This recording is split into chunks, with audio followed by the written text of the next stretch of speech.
I mean, I gotta know how bad Cyberpunk 77 is on it. You gotta. What was the review of that game? He was like, I spent so much time customizing my penis that I didn't want to actually play the game. Yeah, that sounds right.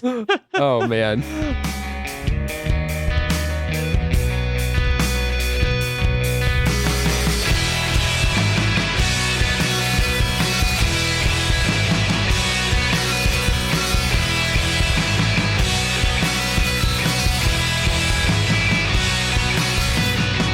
Welcome to Noise Floor, a podcast about music and our favorite artist discographies. I'm Troy Sennett. And I'm Matt Kistler. And today we're starting a brand new series talking about the discography of pop R&B artist Janelle Monáe, and specifically the first chunk of her career, starting with her demo album, The Audition from 2003, and her first sort of proper EP, Metropolis, The Chase Suite from 2007. Is that right? Yes, that is correct. I had that up here. Yeah.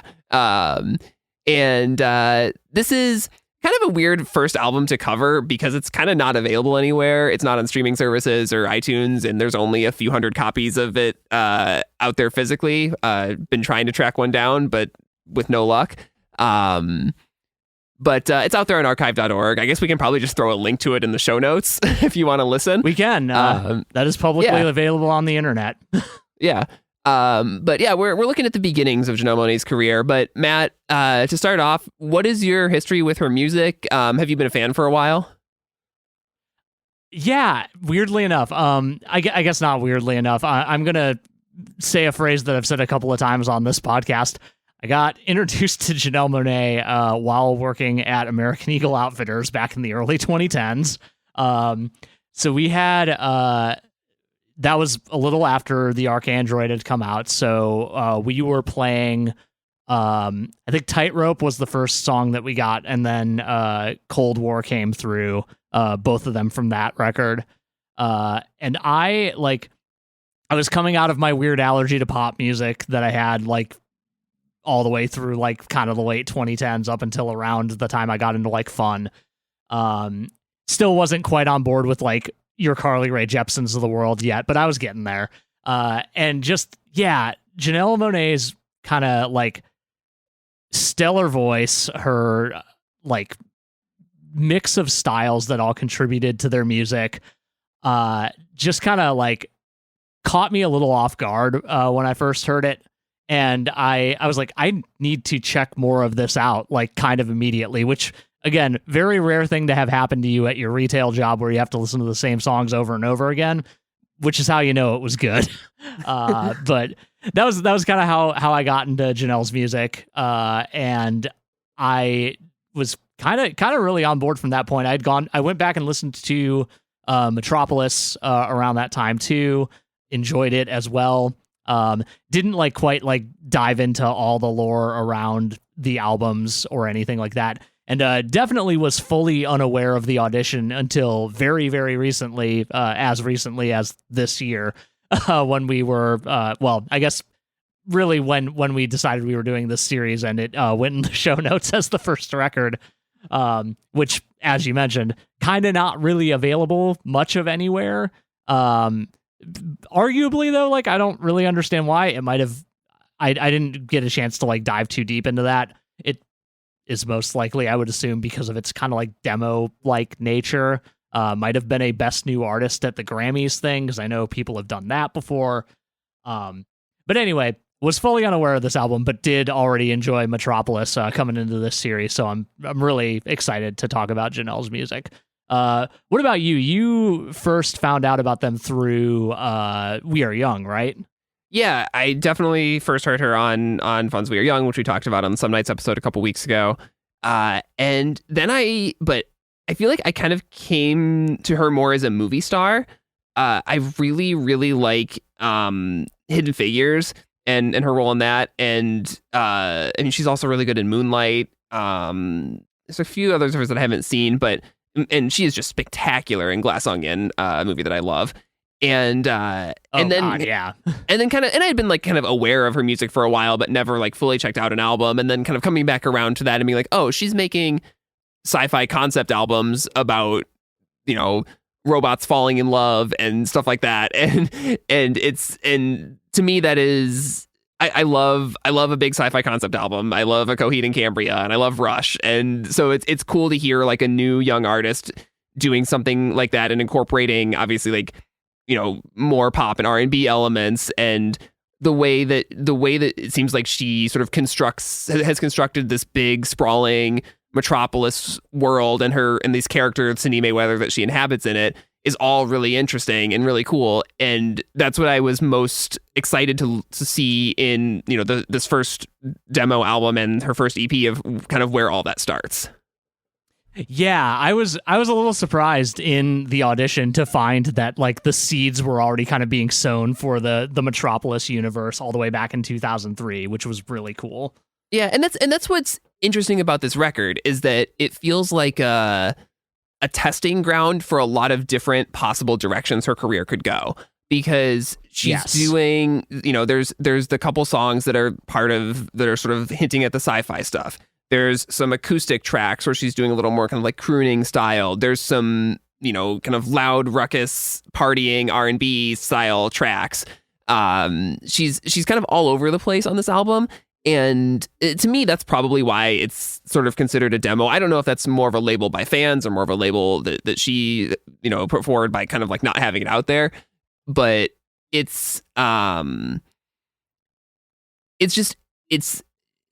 feels like she's really exploring and experimenting a lot on this record in a way that once an artist gets a little more established and sort of finds their sound, the albums are a little more locked in. And this one feels like it goes a lot of different places.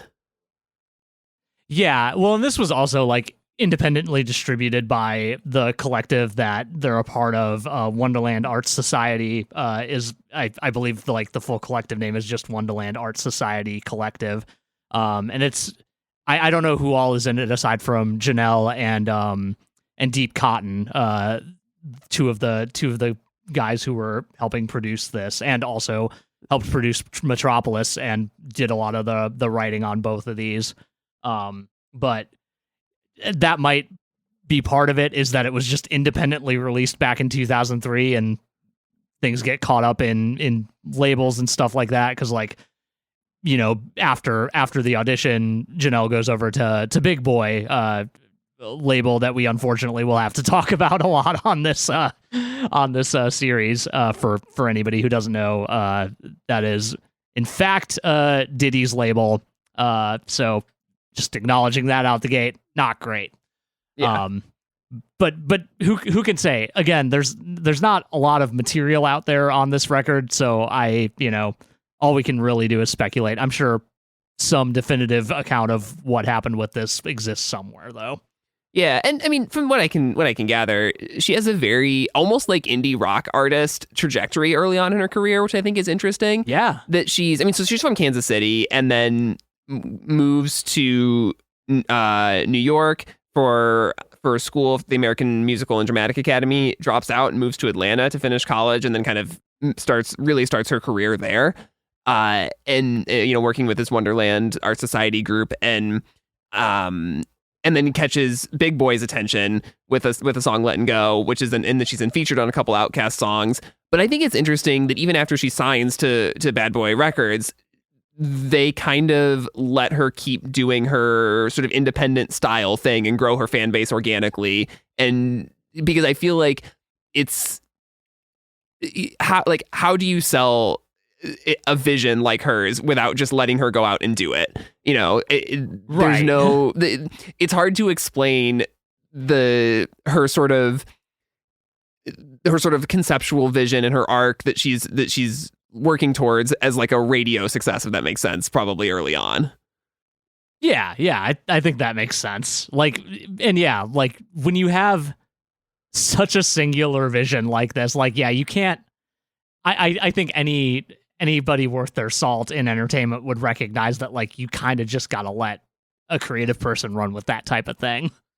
Yeah, and it's always awesome to see that really work out. I'm sure it doesn't work out countless times too, but it's always great to see. I mean, I kind of liken it to Paramore, just in terms thinking about other artists we've covered who've had a similar, we're on a major label early, but basically developed their careers like independent artists, or kind of were given the freedom to do what they want and what they knew would resonate with their fans. Right. Yeah. A little going a little back in her history. I didn't realize that. I guess she was enrolled in a like young playwrights roundtable back when they were in their like early teens, and were like writing musicals around that time in their life, which makes a lot of sense given everything that comes after. Just given how theatrical everything is, and like how informed by a driving like singular story everything is. Yeah, it totally makes sense. And she even talks about that in interviews about her time in college. I mean, like, I wanted to be at the center of my own thing, not waiting in line for the same part that dozens of other people are waiting for. Exactly. And that was kind of what led her to drop out of college in New York and then move to Atlanta to kind of finish up her education and do her own thing. Yeah. So yeah, I mean, that kind of brings us to this album, which she apparently sold out of the back of her Mitsubishi, which is a really fun little tidbit. Yeah. But again, that's the independent streak, the sort of grind that that you had to do at the time. This is 2003. This is like, every other band we liked was also selling CDs out of their cars at, to people in line at Warped Tour or whatever. Yeah. Or maybe, might have been selling cars and just putting their CD in them. No, just probably not. That seems like a very inefficient way to distribute your album. It really is. People don't sell a lot of cars even when they do it professionally. Should we talk about the songs? Yeah, let's get into it. So this album starts with a sort of intro track called Thoughts, which is this sparse acoustic guitar piece with sort of these whispered vocals, basically just talking about the impact that she wants to have on the world, her ambitions, her aspirations, and sort of setting the stage for her vision for the album and really her career entirely. Yeah. The themes that show up on this very brief intro really bleed into a lot of the songs that show up later on the album. And like, obviously ending this song with, I guess this is my audition, is like really brilliant. Love that as a kind of a table setting piece for, this intro. Yeah. What I like most about that is just like, there's no hesitancy about it. It's really, there's like, it says, I guess this is my audition, but I think she knows, like, in this, like, I want to inspire. All I really want to do is just sing. Like, she knows at such a young age that this is really the only thing she is going to be able to do. And I feel like that's a thing. It's a common thread for a lot of really talented visionary artists like this. They just kind of know that there's no place else they can fit in the world. Well, I mean, we just got off of talking about this with Nate, like, and ending the format and everybody around him, including his mom, being like, what else are you going to do? This is your thing. Right. Yeah, that is an interesting parallel. But yeah, then from that you get into letting go, which is a bit of an origin story song for her, in the sense that it is about getting fired from Office Depot because she was using the store computer to respond to fan mail, which is just a wonderful anecdote. And what a great story. I know, it really is.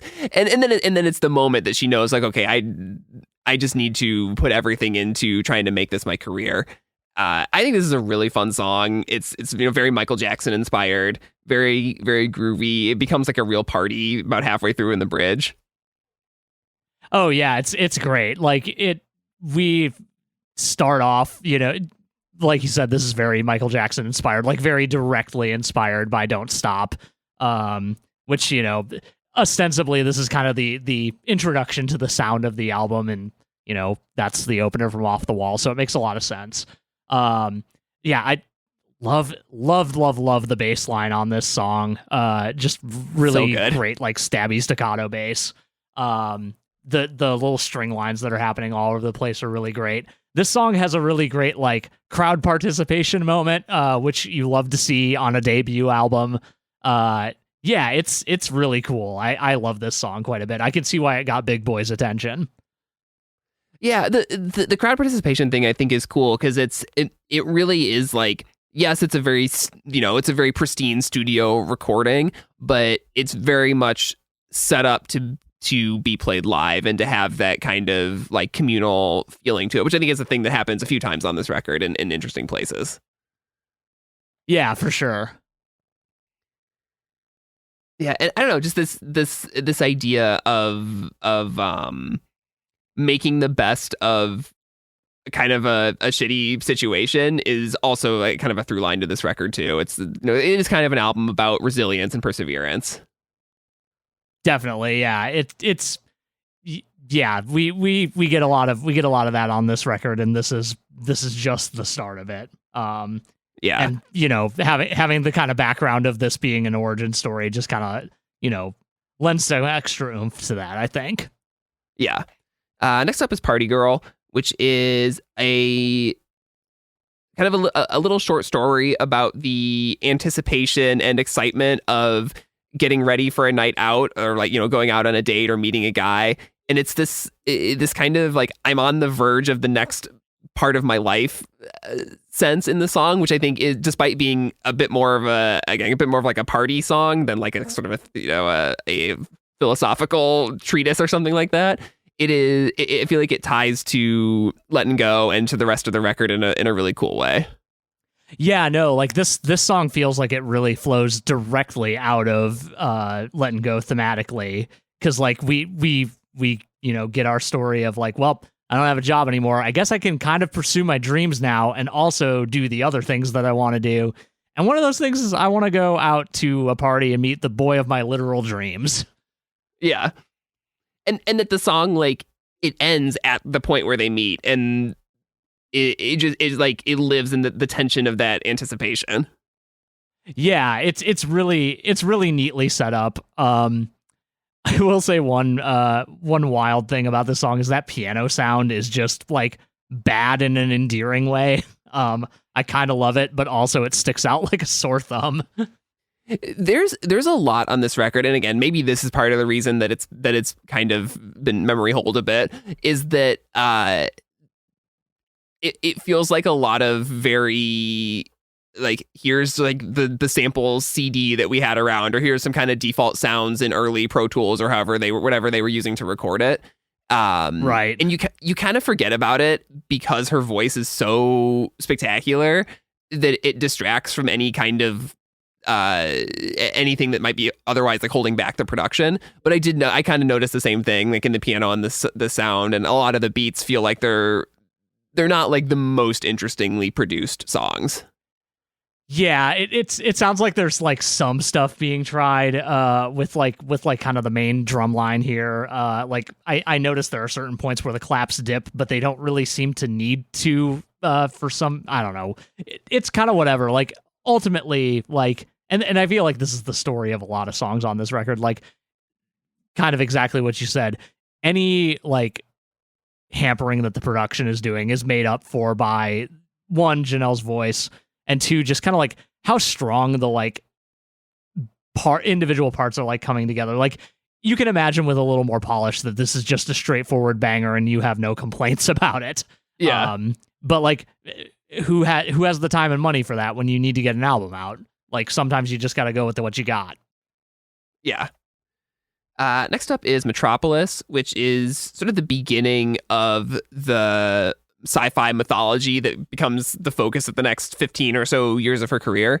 A song about an android who falls in love with a human, which is illegal in this futuristic city of Metropolis that she's envisioning. This is like both, as I mentioned, like a cool introduction to this world, and also like a very obvious critique of discrimination in our world. But it does both of those things, I think, really, really well. It definitely does. I was elated to realize that we were tying into like the kind of main album storylines at this point in this record, because I saw that there was a song called Metropolis and a song called Cindy, and I was like, might be something completely different, but no, of course it's tied to the story. But yeah, like I arrived at this song and I was like, oh yeah, this is the early Janelle Monáe that I know. And that was really, really cool. But yeah, like, to your point, like it like everything else that Janelle does after this, at least in the immediate, like any good sci-fi is, actually commenting on things that are going on in the real world. And we'll talk about this a little more with Metropolis itself, the EP that follows this. But, Janelle does a really great job of expressing that in both explicit and implicit ways. Yeah, it's not subtle, but that's also why it works. No, yeah, no, that's what I'm saying is like it totally works. But like then, we'll get to it later. Yeah. My point is she's real good at it. Yes. I think it's interesting that this song did not get reused for the EP, or that it really is. This is sort of like a proof of concept that just kind of lives on this demo. Yeah, its function kind of gets supplanted by the first track on Metropolis, which is a little more like, just we're gonna give you a little bit of exposition now, which I think ultimately works. But yeah, it is interesting that like this was not. I mean, maybe it was considered, but it didn't ultimately make the cut. Yeah. And yeah, then from there you get into Cindy, which is this sort of almost it's pretty short, almost an interlude, cinematic orchestral song that is kind of both about, I think, the insecurity of that comes from trying to make a career in music, and sort of tying it to this. She's taking on this Cindy persona in hopes that it makes her stand out in a way, but that just isn't always the case. You get this chorus of "It's so lonely when I'm only being me," which I think is like a quite a good lyric. Yeah, no, I really love that kind of core concept of this song of like developing this character that you feel very attached to, and then like having this, realization that when you separate yourself from them, you feel like you're kind of losing something. And like, not to get too far ahead, but I feel like that It's Not Fair, like, kind of ties directly back to this idea just from like the opposite end, which I think is a really neat move. And I might be reading a little too into it, but it feels like a sister song in a lot of ways. Oh, that's interesting. 'Cause I didn't really think of those two songs as tied together at all. Because I mean, to me, It's Not Fair feels more like about a relationship and not so connected to the Cindy mythology. But I guess I could see it. Yeah, I mean, the other reading I had was, or it is actually just a song about a relationship, which makes a lot more sense and is a lot less tenuous. But yeah, I mean that's kind of how I saw it. But yeah, but yeah, regardless, this like. Coming back to Cindy in particular, like, yeah, the kind of big orchestral arrangement on this one, like that was where I was like, yeah, this Janelle's got musical theater background for sure. Like there's no mistake in it. Yeah, it's very easy to imagine both like this as a musical, and also her as this like young theater kid who has these big aspirations. Definitely, yeah. And all the anxiety that comes with that.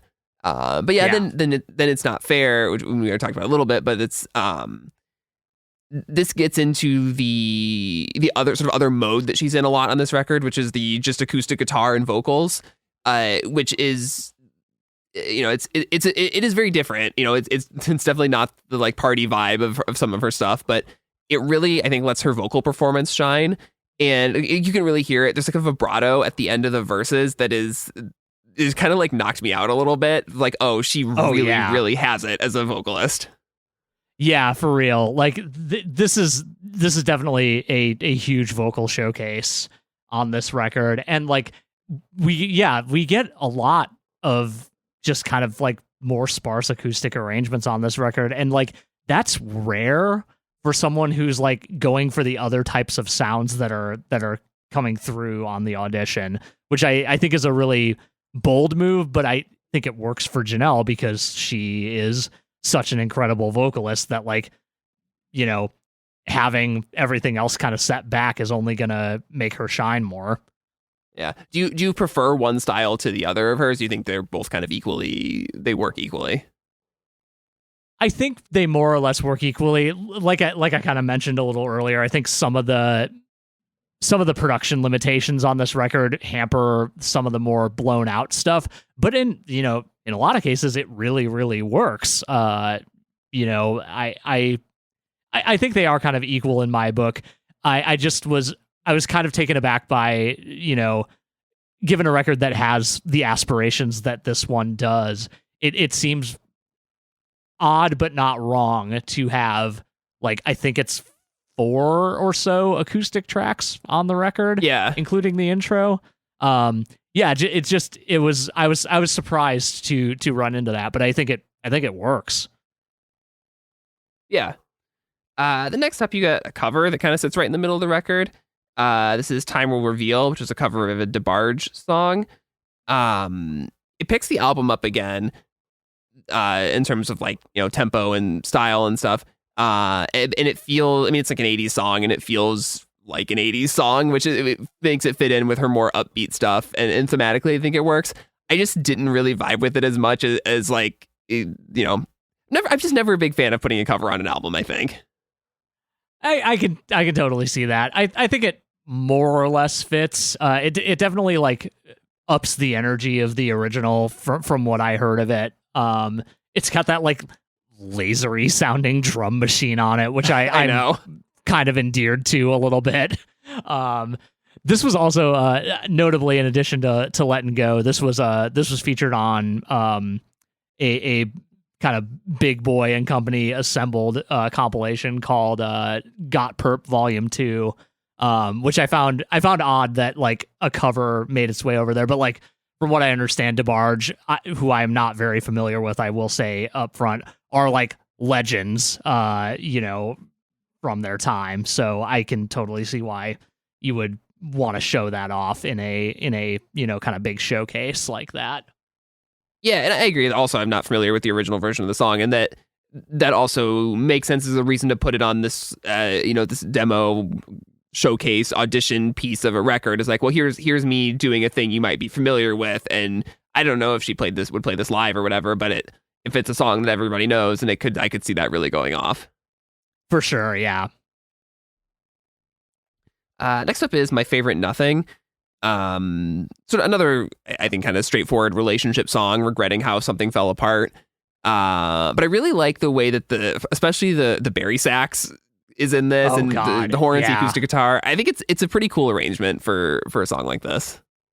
Yeah, the horns on this song are kind of immaculate. That was, like, the biggest thing that I noticed, at least right out the gate. But I don't know. This song is really, I think, really great. I was shocked when I kind of assumed for the, most of the duration of the song that this was just about, like, a person that she didn't love enough, and, like, ultimately, they drifted apart.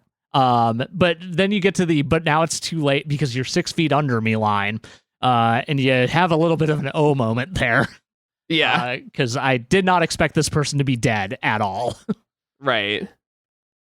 I think it is worth noting this. A few of the songs from this record were repackaged a year later as the My Favorite Nothing EP.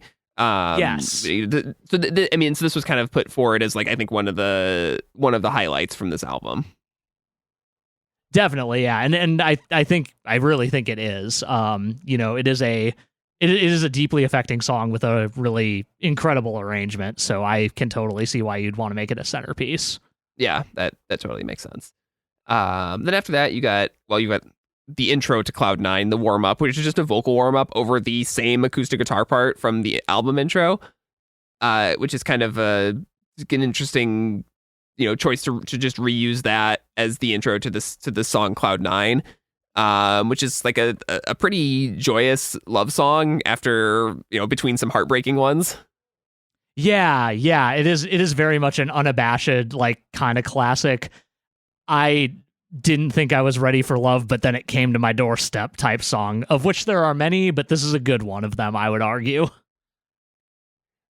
Yeah, I think it's good for maybe the first couple minutes of it. This is one of the couple places on the album where I feel like she just kind of lets an idea linger for a little bit too long, and I tune out a little bit by the time you get to past the bridge. Yeah, I mean, this song's what, like bordering on 5 minutes, and probably could be closer to. Yeah, probably could chop about 45 seconds off, and it would be okay. Yeah, it's not bad. I don't want to besmirch it too much because it is. I think it again, there's a lot of heartbreak on this album, and it lets her get back to some of the excitement and joy that we talked about in like the first couple songs. For sure, yeah. This is also this feels like one of the more minimally arranged songs without being just a straight up acoustic song, because it's pretty much just like the drums and acoustic guitar, like that really tight bass line, and then you kind of get some spacey synth in there on occasion. And by occasion, I mean the bridge and the outro. But like, maybe it could have used a little more oomph, but it sounds like maybe editing was maybe the better move there. Yeah. Yeah, I would agree with that. After that is Star, which is another acoustic one. And this one is a very autobiographical song about a young girl who wants to, be on the big stage and, and be, a huge success. And it's all about kind of the voices that told her she couldn't do that. And then also the people who believed in her and told her that she could.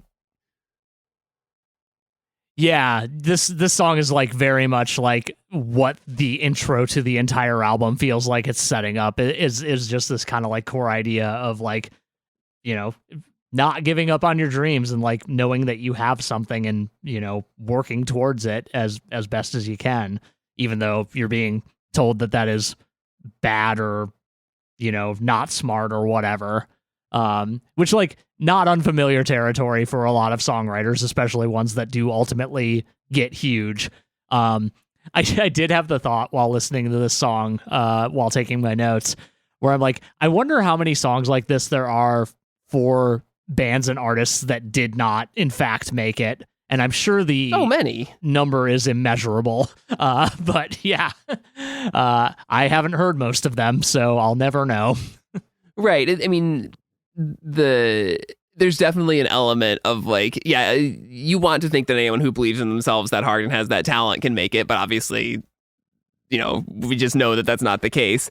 But it is, I do think it is always cool to kind of like you mentioned earlier, that like she feels like someone who always knew that there was only one path for her, and you hear it, you see it in like the lyrics, and like in her mom, recognizing like the one day the world will know who you are one day, and even then there's even the anxiety of like, oh, I know that things will get worse if I become a star, and is that really worth it? But like still knowing that is the path. Yeah, it's just cool to see someone who and especially, and then to do that at like this point in her career. We talked a little bit about this with Fun also, and then to see that like, oh, it really only went up from here. Right. Yeah, exactly. And in many ways, I'm sure that like the kind of refrain of the song is in many ways kind of a mantra for Janelle in this case. Yeah. After that is I Won't Let Go, which on the album is just an instrumental track. I don't know really what the thinking behind that was. I found this to be kind of a meandering instrumental, but there is a vocal version floating around out there too. Yeah, I was surprised that this was the version that made the album. Like the vocal version, like, thematically, like it's not dissimilar from a lot of like kind of back half of this album songs, and like the vocal mix is awful on that version, or at least from the link that I followed to listen to it. But like I would think that if it was meant to make the album, they would have just like worked a little more on the vocal mix and called it a day. But yeah, like, yeah, as is, like, it's very apparent that like this is meant to have words to it because like it is structured like a regular song, just Right, it yeah. doesn't have vocals. Yeah, I mean, I just wouldn't have put this on the record, but if it's, who knows? Maybe it just wasn't done, or she liked the instrumental track or something. Again, there's like no interviews out there about this album, really, for the most part. Yeah. So I didn't find anything about it, but yeah, I was a little baffled by this one. Yeah, I mean it's pleasant, like it's a good Sure.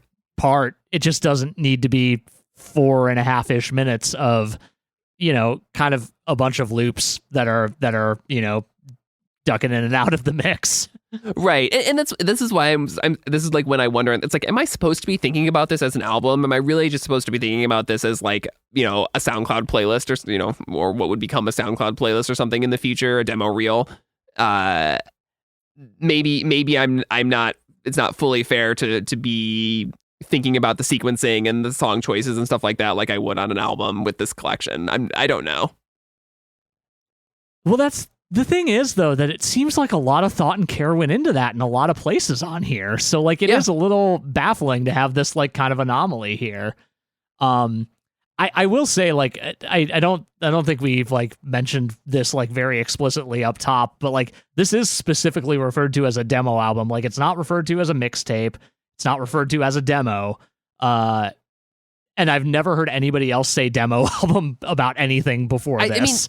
I mean, the impression I got was that was mostly, it says that on like Wikipedia and stuff because it's been sort of relegated to that status by not really existing or ever being acknowledged, years on in her career. Yeah, I suppose that does make sense. I think anyway, yeah. It's like, that first Manchester Orchestra record, Nobody Sings Anymore. Have you ever heard that? Yeah. I think it's been a while, but I'm pretty sure I've listened to it. Yeah. I think it's kind of the same way where that's like not really out there unless you know where to go and find it. And it's, the songs that were reused for the first like proper Manchester Orchestra album were re-recorded, and I think the band doesn't really find it representative of their sound, which is why I think that's probably a good comparison. Okay. Yeah, I can see that. That is my favorite Manchester Orchestra album, though, I have to admit. Damn. Nice. Sorry, Andy Hall. But yeah, we'll talk about that more when we inevitably do a Manchester Orchestra series. We most assuredly will. Yeah. Next up is You, which is kind of a singular piece on this album. It's a duet with Nate Rocket Wonder, who also co-produced the record. And it's kind of the only time she lets another vocalist take center stage at all on this album. And it's like kind of a classic ballad about, falling in love or committing to a relationship. And it's actually really nice, I thought, kind of organ and synth sounds in this song. Oh, yeah, I absolutely love the organ and the guitars on this one. And like the kind of main like driving beat with the like really big bass drum and bass is really cool, I think. Yeah, it felt like a good spot on this album to do something that she hadn't tried yet. And yeah, I think it largely works. I think it really does. I think it's structured really well. The kind of mirroring of the lyrics between the two duet parts is great, and when they come together at the end, it's obviously incredible because both Janelle and Nate have great voices, so they mesh incredibly well. And yeah, I don't know. I feel like this song works really, really well, and like you said, it is a very like kind of singular thing on this record. Yeah, and it's I like that it combines her sense of like cinematic storytelling with the idea of just like a relationship song, because I feel like some of the other relationship songs are a little more like just snapshots of a feeling, and this has more. It's like you can imagine these characters with more backstory and more future. Yeah, this has like an arc and a conclusion rather than kind of just a feeling, Yeah. And then you get to kind of the opposite feeling on You Are My Everything, which is another acoustic track to close out the record. But this is a very angry breakup song, which I feel like is just another emotion that isn't really explored too much before this point. Yeah. It's especially because it is titled "You Are My Everything," but that phrase is not said anywhere on this song. Yeah. Which I like. I like that kind of clever turn because it feels like you're being set up for kind of a concluding love song, and you in fact get this kind of, again, new thing in maybe a little bit of a familiar framework for this record.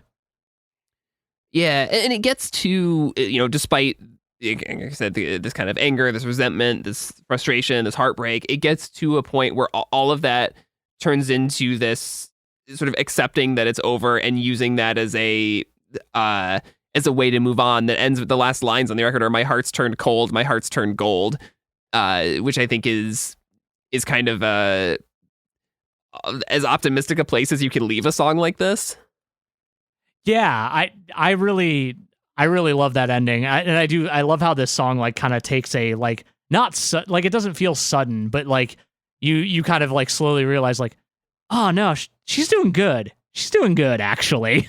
I think we're all going to be okay.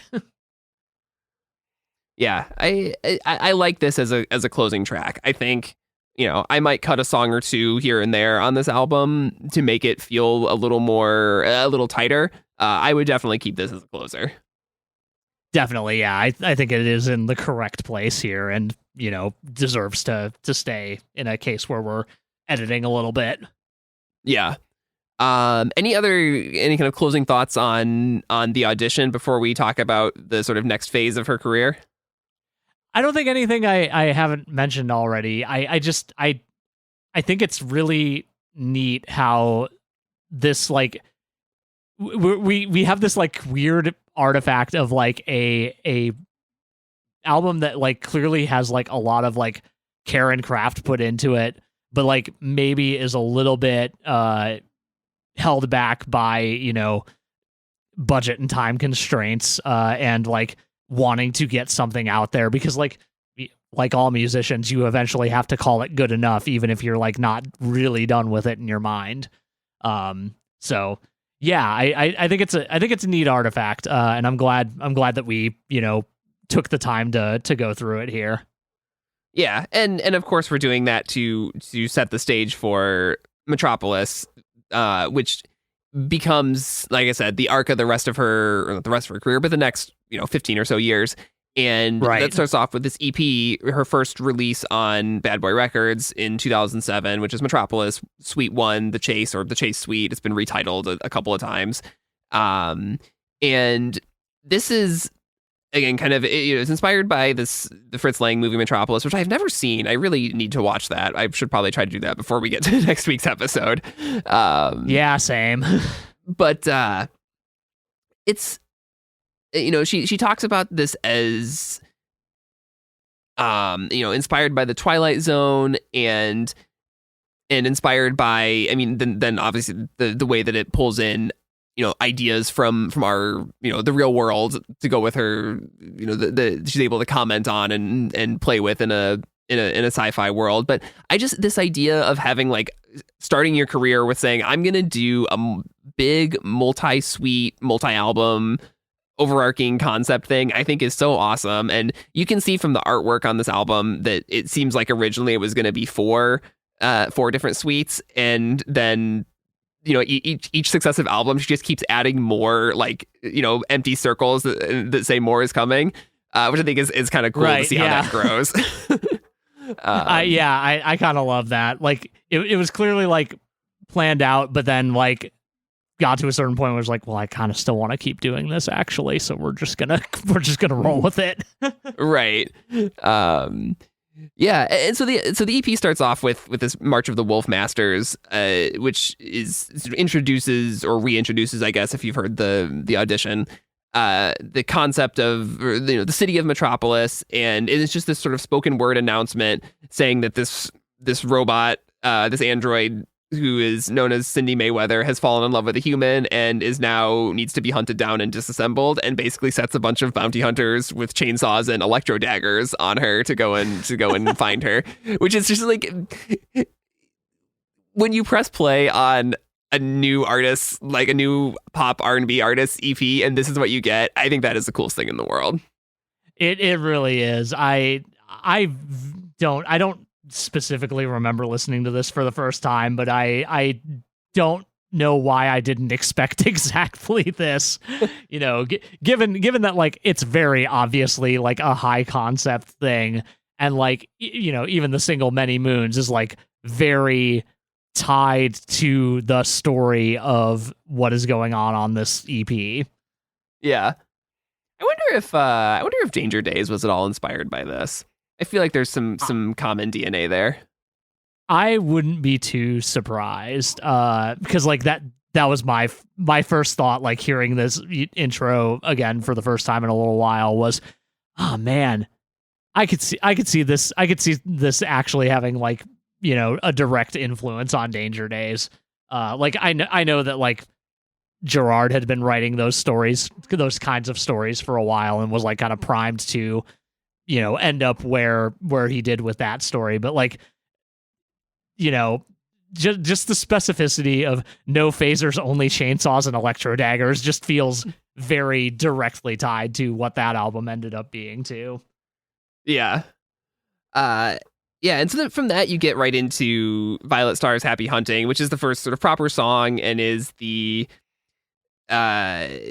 incredibly catchy song that is basically it serves a couple functions. Obviously, it sets up the sort of musical tone of the EP, and then does some more world building, and it really is the the foundation of this metaphor is the android as the metaphor for otherness and discrimination, and down to like I'm a slave girl without a race, except specifically talking about how like androids are considered to be non-human or whatever, and just using the language that people have used in our world to call other races non-human. It's a really kind of an interesting thing that she's doing there.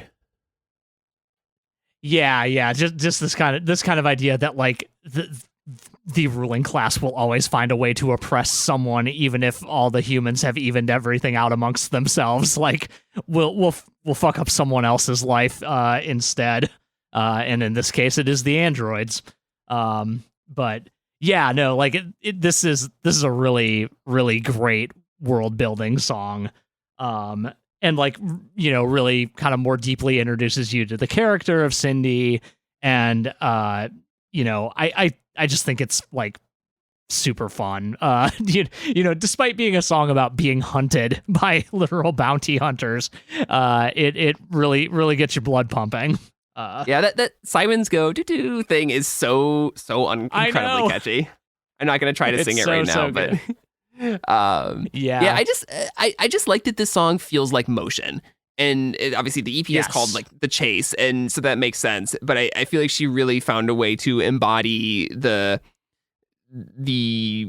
sort of moving from place to place, the sense of just like never stopping on this song, and really on Many Moons too. Yeah, definitely. But yeah, then we can get into Many Moons, which is the sort of the kind of the centerpiece. This was the single from this EP. And it kind of flows seamlessly to I think to keep up the energy. But I think it has kind of a sort of minimal beat. It's primarily this like organ and drum thing, but her voice just dominates it. And I feel like she's playing with her, stretching her style, stretching her range a little bit, especially in the verses. And I think this is a pretty phenomenal song. It really is. Like, yeah, launching right out of Violet Starr's Happy Hunting, like really just like throws you right into the song. It keeps driving, doesn't stop, much in the Chase tradition. Yeah, I wrote down in my notes that like this is Janelle's best vocal showcase so far.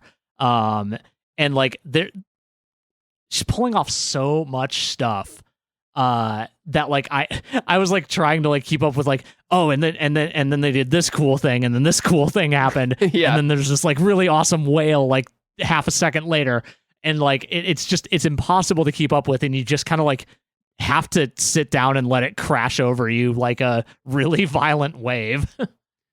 Right, because it's like it goes between these verses that are kind of more story, I guess, and then getting into this chorus that's this huge like call for revolution and uprising, and then you get to the bridge, which is kind of the most striking part of the song, which is this, they call it the cybernetic chant down.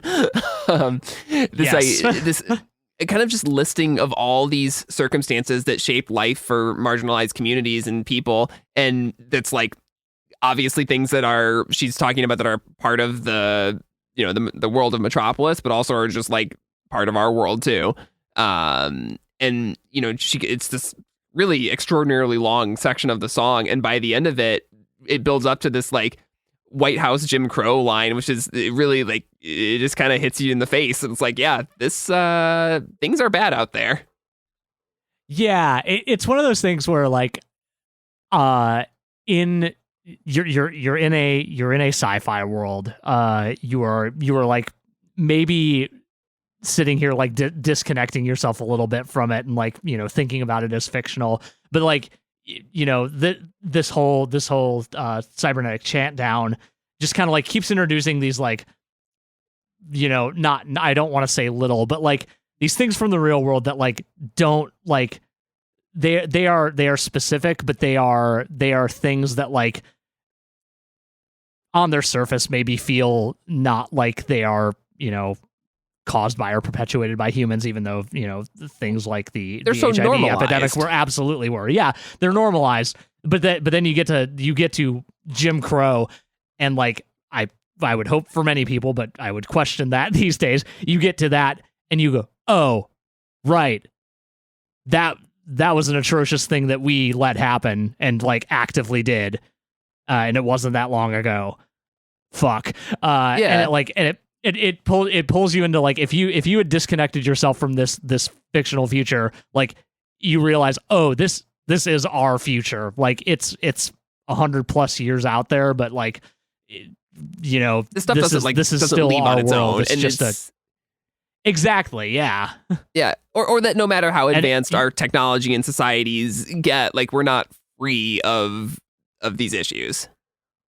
Yeah, not unless we actively try to, eradicate their causes, which, like, historically, at least here in the United States of America, we have not really done. So much has gone, yeah, no, that's just done now. Like, racism done. We the civil rights movement happened, and we don't have that anymore. Yeah.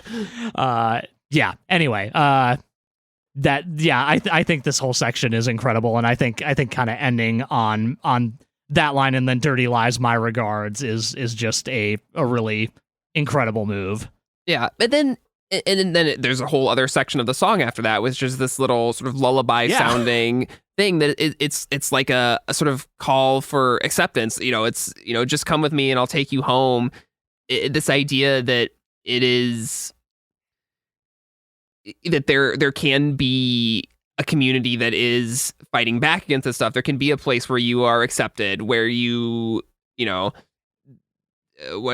Shangri-La, a magical sort of mystical place, but like you want to believe it can be real, and hope, and you want to believe that it is for Cindy, that there's, for this character, that there's somewhere that she can find, solace and find community. Yeah, and I love that part is framed as a lullaby, this comforting thing, even though like it is definitely going to take effort on the parts of those involved. Like it is for the best, and it should bring you comfort. Yeah. Did you watch the music video for this song?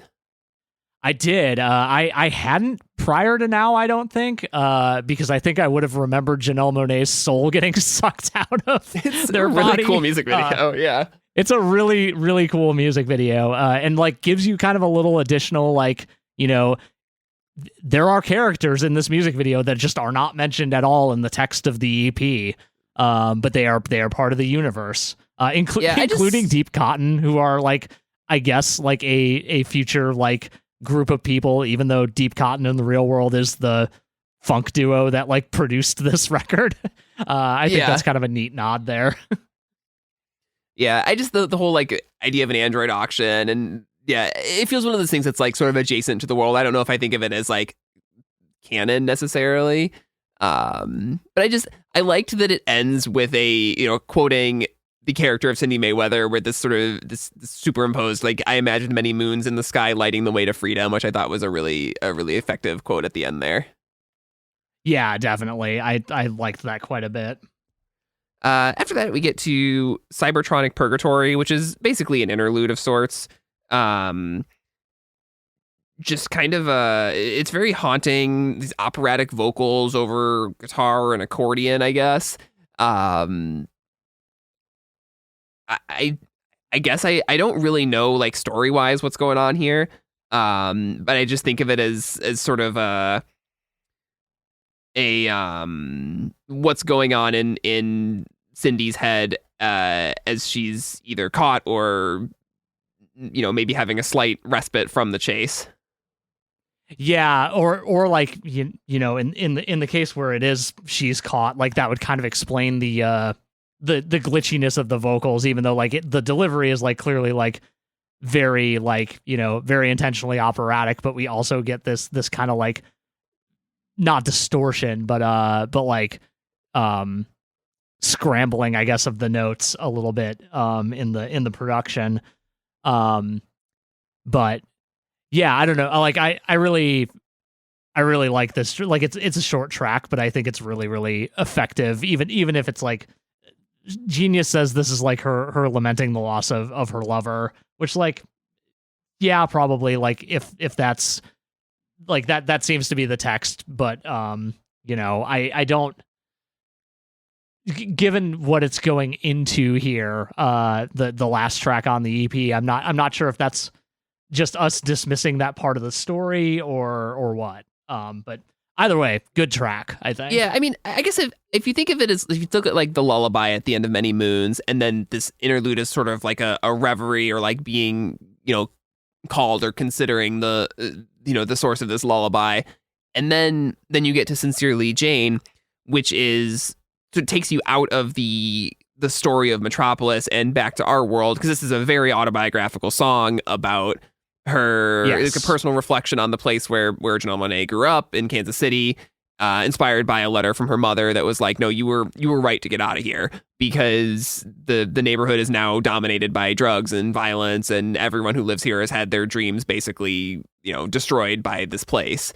And it is sort of a call to action song. It's got this, like, daydreamers please wake up refrain, and so I think, like, I think that the transition from the last song into this one works really well if you think of it that way. Definitely, yeah. I think you're totally right, because, like, yeah, we are kind of being lifted out of the story and into the things that inspired it. Because, like, this whole song ties very directly back to the cybernetic chant down from Many Moons. I don't think that's too much of a stretch to say. Oh yeah, totally. Man, the Barry sax in this, once again, is just really rocking. Oh God, yeah. There's some banger parts in this song, despite the fact that it is kind of a huge bummer, lyrically at least. But yeah, I like this is such an incredible closer. Like, it, like, kind of blew me away after not hearing it for a while, to come back to it now. I think wiser and more world weary person than I was the last time I listened to this EP. Yeah, that's hard to avoid that at this point. Yeah, it really is. I do kind of just, like, in general, like, from a sonic perspective, love that this is, like, by and large, like, a very, like, big orchestral moment, but we also just have, like, a drum machine driving some of these parts, and, like, I love that clash. I think it works really, really well here. Yeah, I mean, it's kind of where she lives on a lot of this, the audition and this record, this sort of middle ground between, like, hip hop and R&B and musical theater. Yeah. I think this is just, like, the most orchestral, like, the most well produced orchestral part that also, like, has this really, like, cleverly deployed beat happening. I think it's just, like, one of the best versions of that here. Yeah. And then you get there's like a little spoken word outro to the song where Cindy is addressed by her registration number with this message of like, it's time for you to come home, my dear. You've been gone long enough. And to me, that's like, you know, the little tag, the setup for the next phase of the story, where she is then pulled out of this reverie or this, you know, this sort of break to look at the quote unquote our world, the real world, and is, you know, someone has found her. Yeah. But yeah, that's good stuff. the EP. It is good stuff. Hell yeah. There's a couple bonus tracks that came out on the special edition. There's a song called Mr. President that is fully outside the continuity of the story. It's kind of like a laid back, relaxed jam, but it's a very like pointed song despite its just kind of like gospel vibe.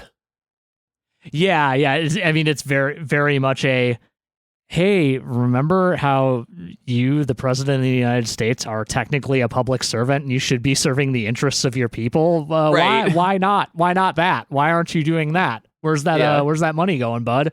Yeah, I mean, this is the end of the Bush era, but like it is an evergreen sentiment. It truly is. It never stopped being true. Yeah. I think it's a really good song. It has a pretty ripping guitar solo too. Oh God, yeah. I wrote in my notes another pretty sick guitar solo because there are several in this era that I do love. But yeah. Yeah, and then there's a cover of a song called "Smile," which is a song that comes originally from Charlie Chaplin's Modern Times. Gets lyrics written to it later and was performed by Nat King Cole, apparently Michael Jackson's favorite song. So it's like this is to me, a song like this makes sense to cover, especially as a bonus track. It's just, and especially just kind of a very spare arrangement, just guitar and vocal. That feels like more of a tribute to her influences, both thematically and musically, than anything else. Yeah, definitely. Like it feels like obviously it can't tie to the story in the way that anything written by Janelle is going to, but like you can feel the influence of this song in many ways through a lot of this early work, and I like that a lot about it. Yeah. Other than that, there's some remixes, that kind of thing. Did you check out any of that stuff? I couldn't tell the difference between the thing marked as the Cyberhop mix and the Jetsons mix. They sounded exactly the same to me. Okay. Maybe they are the same. But they might be. Regardless, the whichever version I listened to was I don't know. Like it felt way more like an alternate mix than a remix. So like it made almost no alterations to the actual structure of the song. Like brings up the bass, brings in some horns. I think it's a neat version of the song, but like doesn't necessarily like, you know, surpass the original version. Yeah. So I think that's kind of all of this early all there is for the early Janelle Monáe era. But I mean, I think it's once again, I just think it's awesome when people do big science fiction concept things, and this is, I think, a really cool first chapter. I mean, the liner notes, if you can find a physical copy of this, check it out on Discogs. The liner notes for this EP are pretty awesome. Some cool artwork and some more kind of like backstory of what's going on in Metropolis at the time. Yeah, it's so much care was put into everything about this. I really love it. Yeah, and I'm so happy that like she became a huge success and got to just do more and more of this, and I'm very excited to get to the rest of these records. Exactly. That's wonderful. Yeah. But for now, you got a random recommendation for this week? I do. We're gonna keep it in the realm of science fiction, kind of. I a couple weeks back went to the Music Box to see the film Angel's Egg. A movie that I didn't know quite very much about going in, except that it was created, directed by the person who did Ghost in the Shell. And I realized while the opening credits were rolling that it was art directed by Yoshitaka Amano, who famously did a lot of concept design, character design, environment design for the Final Fantasy games. So I have a lot of Amano artwork hanging out in my house. So I can see why I saw the trailer for this immediately when I don't want to know anything else about this. I just want to go see it in a theater if I can. But without giving too much away, Angel's Egg is a very weird animated movie from the 80s. It is, I don't think it spoils too much to say it is effectively a weird retelling of the Noah's Ark story. Really incredible scoring and sound design, really minimal dialogue. My really pretentious take on this movie is that it could have no dialogue and might be better if it didn't. But that's probably not actually true. But yeah, I don't know. If you are at all up for a weird, kind of unsettling take on Bible stories, I guess, I'd highly recommend checking this one out. I would maybe make sure that your sound environment is good though, because it's like a very quiet movie, and when it's not quiet, you need to experience it as fully as possible. Okay. I had not heard of this movie until you mentioned going to see it the other day. This sounds very cool. I think you might enjoy it. It's a wild one, but it will be getting a like wider release soon, from what I understand. G Kids has the rights for it here in the States, and I think they're just finishing up the theatrical showings before like putting it on streamers and or out in physical form. Okay, but cool. Yeah, what do you have this week? I am going to recommend the brand new album from Chicago band Rat Boys. The album is called Singin' to an Empty Chair. Rat Boys is just a wonderful indie rock band from around here, and I've been listening to them for well over 10 years at this point. I saw Julia play in a garage once. It was amazing. But this album is kind of their most, think like Waxahachie with a little more Chicago in them or something like that. Not Chicago the band, Chicago the city. And this, it is, I think, this album is so, I think, just emotional and personal and confessional, and I have not been as knocked out by a song in a long time as I was with this the song called Just Want You to Know the Truth.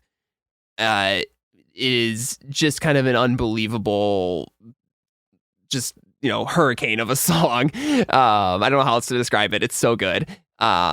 Just put this album on, turn it up really loud, let it just kind of wash over you. It's by far, I think, the Rat Boys' best work. And just like Bernie Sanders, I would like to thank the Rat Boys for the music. Me too. Yeah, I this is an early favorite for me too. I'm going to be listening to it a lot, I think. Yeah. All right. We will be back next week talking about Janelle Monáe's first proper full-length, the Archandroid. Yeah. And yeah. So then you can find us on the internet at noisefloorpodcast.com. Follow us on Instagram at noisefloorpod, and send us email at noisefloorpodcast@gmail.com. We will see you next week. See you next week.